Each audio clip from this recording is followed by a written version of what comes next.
that brought Reverend Curling to curling. He's what made the area of curling. So a long time ago. But a lot of our people, you know, we knew the land and we knew all those old routes that you had to go to get into the country. My relatives moved out into Stephenville Crossing area.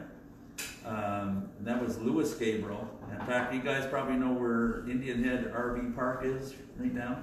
That used to be his land before the base was there. There's a map actually that they have that shows who was living there at the time. So, and his neighbor happened to be Luke Benoit. So our people, you know, close together for quite a long time. And the next generation, Lewis and Irene. Irene was born out in Sandy Point.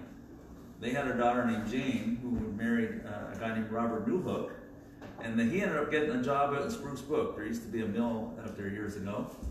And then from there they had 3 or 4 children, and they moved into the Cornbrook area trying to get a job at the mill in a place called Crow Gulch. I don't know if you guys have ever heard of Crow Gulch, but that most all of our people from out here, when they went trying to get jobs and stuff, we took care of each other just as we do today. And so that's how I ended up being hatched out in Cornerbrook.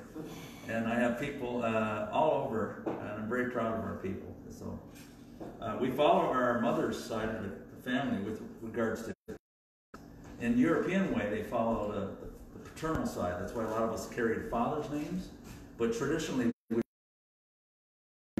And so the Gabriel family go back to Gokowich clan, which is Crow. So I'm very proud to come from those people and to share how my journey, I suppose, as a dancer.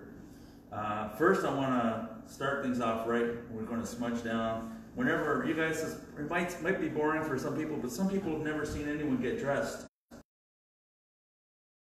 This would be the best way to explain everything is right from scratch as we're going. Of course, I got some things on here already. So, but anyway, we're going to start. The first thing I like to do is when I'm getting ready to dance, I don't want to be rushed because when you're rushing, you know, hurrying around, you sometimes